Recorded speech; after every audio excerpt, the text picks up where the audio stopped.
right. Welcome back to my Noto Live and Direct. Thank you guys for coming back. If you haven't hit the subscribe button or the like button, please make sure to do that. It is fight week, and we have a mega showdown with Jamie Munguia versus Canelo Alvarez. Doesn't get much bigger than that. It can. Maybe some David Benavidez somewhere down the road. But for right now, this is the fight to watch. And it can be, man, you don't want to miss this. Let's just put it that way. You don't want to miss this. We need to talk about how Jamie Munguia is going to make the changes in his fight game with new trainer Freddie Roach to defeat Canelo Alvarez. First of all, we all know Canelo Alvarez is a stud. I mean, the guy's lost twice. We know he doesn't have the impeccable record anymore. But, and that's a big but, Canelo Alvarez, really, in my eyes, yes, he's lost the two fights to Mayweather, Bivol. But Canelo Alvarez, to me, is a data collector, right? After he fought Mayweather, he learned a lot, right? He went on to become champion of the world in 4 or 5 different weight classes. Today, he's the undisputed champion. I mean, the guy is creme de la creme, face of boxing. Let's just face it. Recently, I heard Oscar De La Hoya, who Jamie Munguia is signed to Golden Boy Promotions. Oscar De La Hoya believes Canelo Alvarez looks weathered, that maybe he lost a step. I'm not going to disagree, but I'm not going to agree either. Has Canelo Alvarez been in wars? Hell yeah. And you know what? Against some really, really dangerous, credible fighters. Triple G, for instance. I mean, we don't even really have to go past that. Those were wars. I mean, him fighting Bivol was a war, right? And we're going to discuss Bivol a lot tonight because I believe, first of all, I believe Mayweather gave the blueprint to beating Canelo Alvarez. And for whatever reason, for all them years that Canelo Alvarez went on to fight all the other fighters that he fought, they didn't follow it. Which is kind of odd, right? I mean, you would figure, let me look at what was, a successful Mayweather going into fighting Canelo Alvarez. Bivol's kind of the only one. And the reason I say that, right, watching that fight, and I wish I could have did a screen recording of it. For some reason, it wasn't allowing me to do it. But I'm going to break it down for you.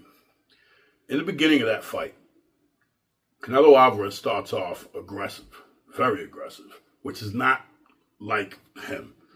Normally, Canelo likes to collect the data, read you for a while. Then once he got you figured out, you're screwed. I wanted to say something else, but you're screwed, right? He's going to figure you out. He's going to pick you apart. He's a great counterpuncher. The guy's he's great at everything. He's got great power, speed. But in that fight, he wasn't allowed to utilize that. Why?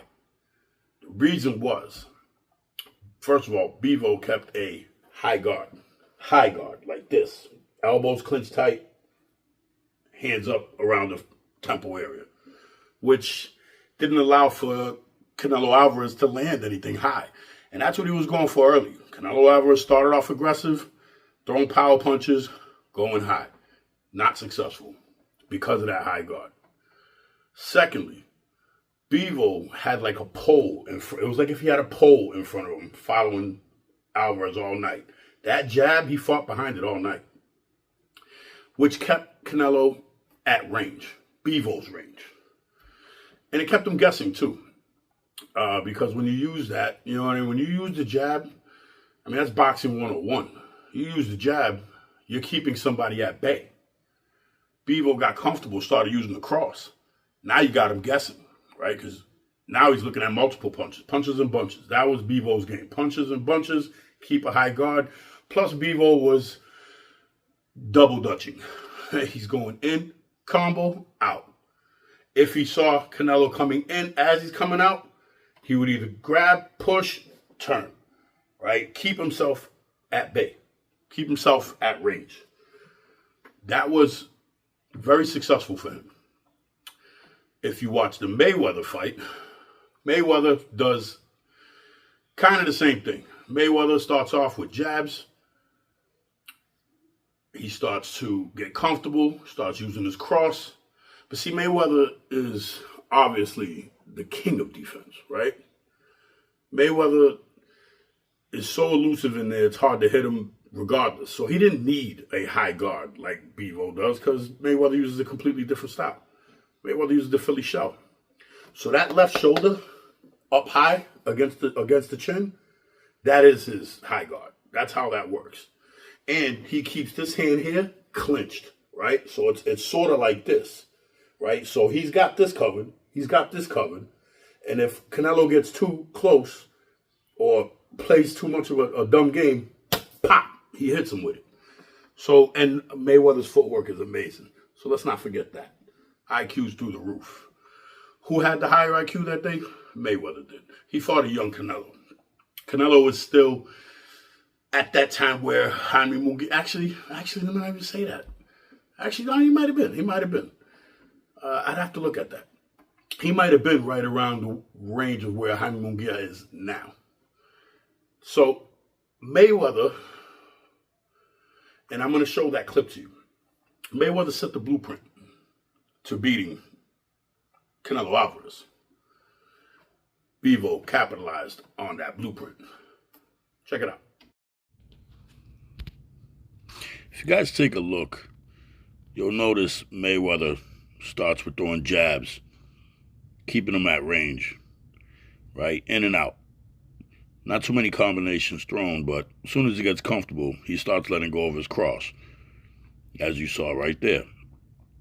And he goes back to his jab, keeping Canelo Alvarez guessing the whole time with his head movement.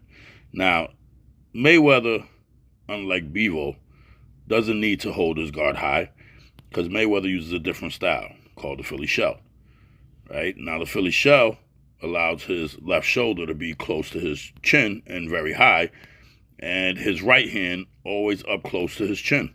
That is his high guard. So he doesn't need to hold his guard up high. It's already there. And he holds that right hand very close, knit to his tight side there. And if Canelo gets too close, he pops him with it. And that was the first time we got a chance to look at a blueprint to beating Canelo Alvarez. Why other fighters have not mimicked this other than Bivol, not sure. But we have to give credit to Canelo Alvarez for being as elusive and strong as he is, and smart. I mean, a huge, I mean, if not one of the greatest ring IQs I've ever seen. We got to give credit to him for that. I mean, after this fight, I mean, his ring IQ went through the roof. He learned a lot fighting Mayweather.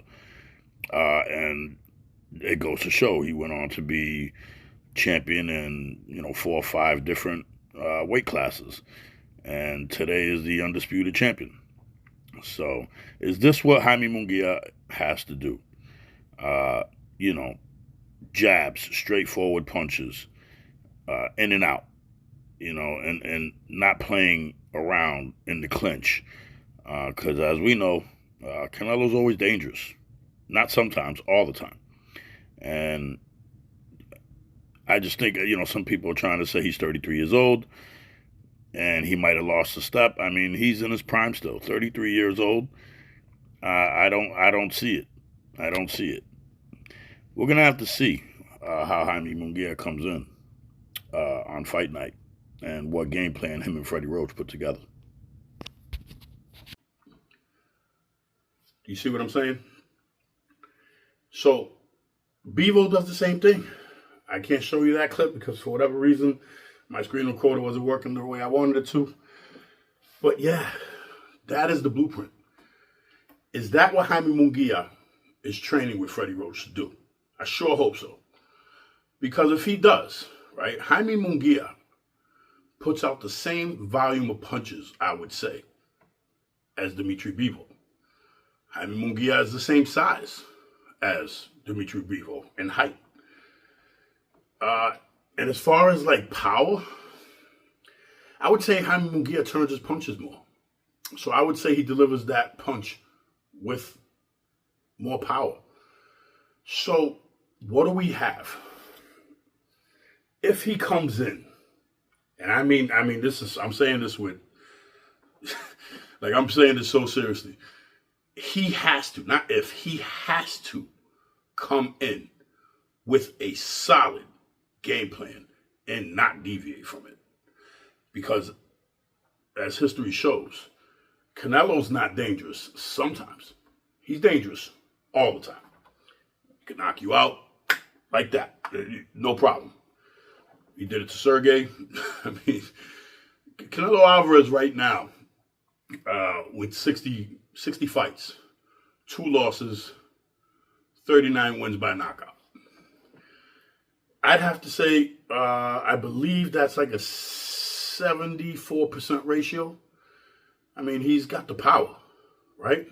So Jamie Munguia cannot come in trying to fight in the pocket on the inside with Canelo Alvarez. It's not going to work out for him. Now, let me not go so far to say that it won't work for him.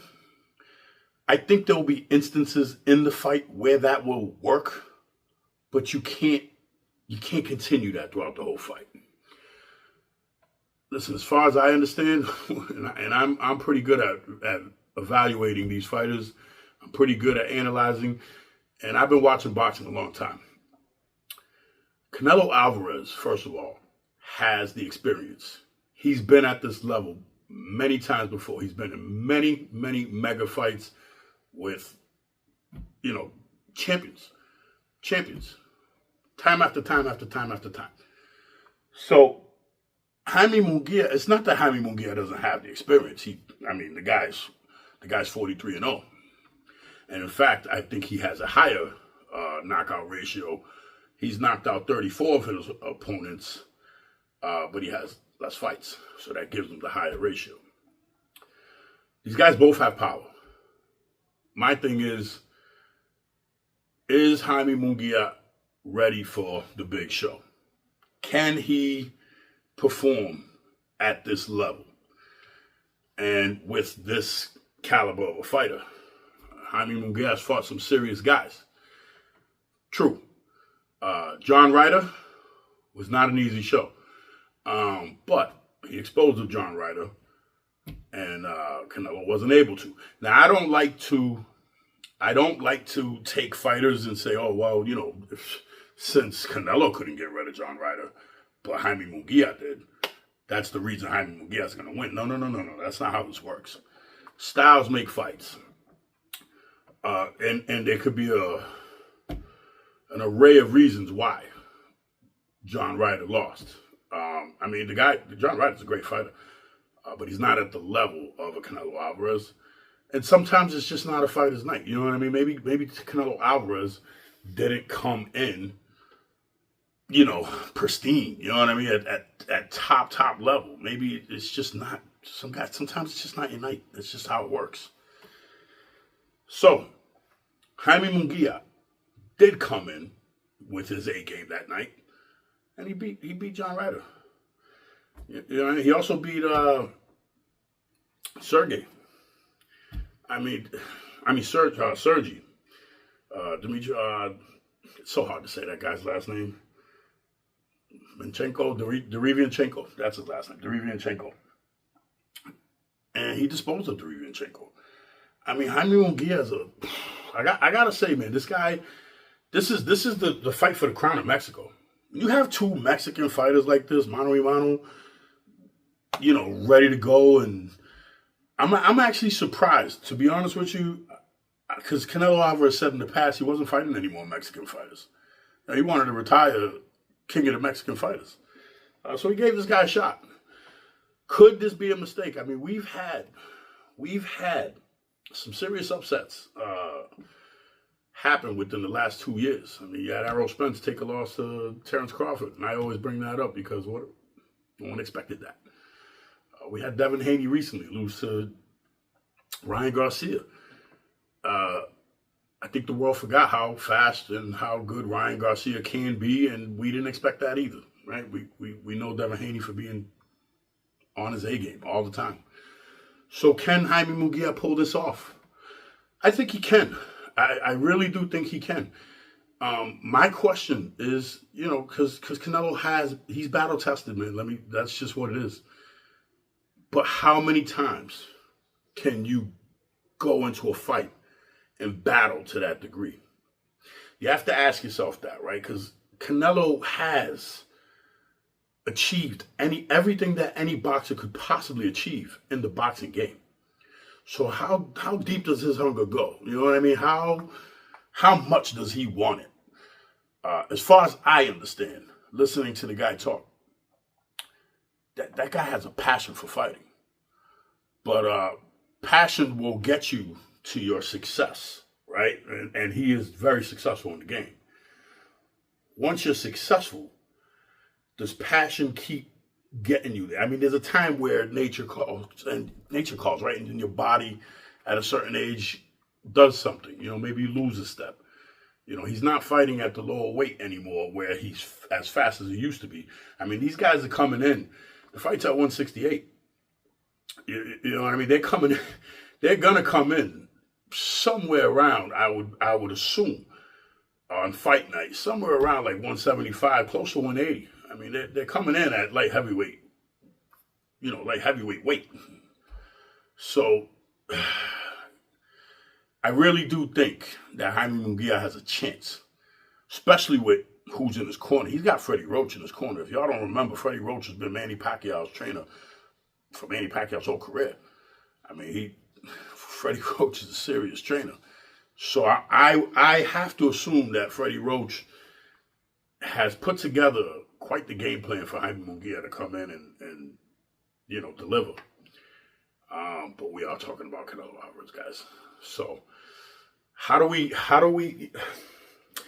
for me, like when I look at this, when I look at a fight like this is where the unstoppable force meets the immovable object, and you got fucking fireworks. You know what I mean? Like this is that kind of thing. And I'm excited to watch this. I'm definitely not missing this. I'm going to be in Massachusetts again. Hopefully I make it back in time to get to the first round bell. But how do we determine, I guess Vegas has Jamie Munguia. What was it? Last time I looked, had him at a plus 400 or something like that. He's definitely the underdog coming in. So if we're gonna look at, like, it depends on, right? Like if I'm gonna bet my brother who's younger than me, and I say, you know what, I'll bet you Jamie Munguia is gonna win. It's for a measly $100. All right, yeah, cool, whatever. But if you're gonna put some real money on it, do you go with Jamie Munguia, who is the underdog? Who, if you put decent money down, you stand to make some good money. Or do you go with the fan favorite, right? And bet on Canelo Alvarez? It's a tough one. You know what? I'm going Canelo Alvarez because of the experience, because of the battle testing. I mean, Jamie Munguia is battle tested too, so it's hard. Like this is why I love the fight game. You know what I mean? This is exactly why I love the fight game. I'm so passionate about it because anything can happen. It's an unforgiving sport. You know what I mean? It's anything can happen. Puncher's chance. You know what I mean? So I would like to see Jamie Munguia be crowned, the winner of this fight, moving on to maybe fight David Benavidez, or who knows, maybe he fights Bivol next. But I wouldn't be upset to continue to see Canelo be successful and retire, with the belts undisputed. I mean, look at how he looked. Look at how Canelo looked against Jamal Charlo in his last fight. I mean, we know Jamal Charlo for being pretty damn good. You know what I mean? Like the guy's no slouch, and Canelo basically stumped him. Excuse me, Jamal stumped him. I mean, he barely threw punches that fight. He was on his bike, and when he did throw punches, they were when he was like trying to counter, but he couldn't, so he's moving out and he would throw one. You know what I mean? Just trying to just keep Canelo away from him. I mean, he knew how strong Canelo was. You understand what I'm saying? Canelo really stumped, and that's a younger guy. So we can't sit here and say, well, because Canelo is 33 years old and he might have lost a step. I mean, this is the reason Munguia is going to win. That's not true. Jamal Charlo's just as young. What's Jamal Charlo, like 26, 27, same age? You see what I'm saying? So it is a different story, right? We can sit here and talk about it and debate it, but until these guys get in there, right? These guys, again, I definitely think Jaime Munguia is a better fighter than Jamal Charlo. I believe that. Has he had all the opportunities and to be, unified champion like Jamal? No, but you know what? He's on his way. He's on his way. He's young, strong, and upcoming. I would look out. All them fighters that are in that realm of things, you better be ready. If this kid beats Canelo Alvarez, you better be ready, because this is going to be the new face of boxing. I can tell you that. Especially, well, could we say he's the face of boxing? Because honestly, there's so many good fighters today. Terence Crawford. The thing is, Terence Crawford has that popularity now, but we haven't heard much from Terence. We don't even know I think his next fight is soon, actually. I think he just signed a fight, which we'll be talking about that too. But this guy could possibly, what I'm saying is this guy could possibly become the face of boxing. And I don't even know if we want him to be the face of boxing. I mean, the guy, for Christ's sake, looks like freaking Tom Poe from Kickboxer. He does. He looks a scary looking dude, man. Hard to look at.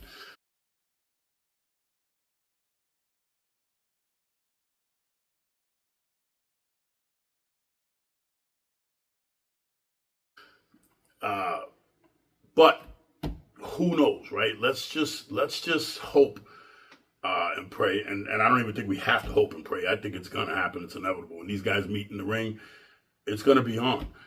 How defensive is this fight going to be? Is it going to be technical? Like, is it going to be one of them fights where it's jab for jab and, high guard? And, you know what I'm saying? Like, I got to assume that Canelo understands the type of fighter he's getting in with. This kid throws. He throws. And he's dangerous. I mean, look what he's done. He's 43 fights. He's undefeated. And he's got a higher knockout ratio. He's a threat. He's a threat. And, kudos to Canelo Alvarez for giving the kid a shot. Because I honestly didn't think Canelo Alvarez... I honestly think Canelo Alvarez probably has, 4 or 5 fights in him left? Who's left for him to fight? You know what I mean? So he gave a dangerous opponent an opportunity. If we don't see him fight David Benavidez after this, or... Jesus, I can't even think of another fight. He's beat them all. Maybe get his rematch back with Bivol. Yeah, how many fights does he have left? And does he? You understand what I'm saying? So we know we're going to see a good fight. It's just who's going to win. My pick, I'm going to go Canelo Alvarez. Has the experience, has the power, still young in his prime. And if he can get Jamie Munguia to fight his fight, we're definitely going to see, Canelo Alvarez win. Is it by knockout? You know what? With the volume of punches these guys put out, man, you know what? I said the same thing when he fought Triple G. And I expected a knockout there. We didn't see it. We just saw an incredible fight, and thank the boxing gods for those. But yeah, you know what? This could be very different, man. If we do see a knockout,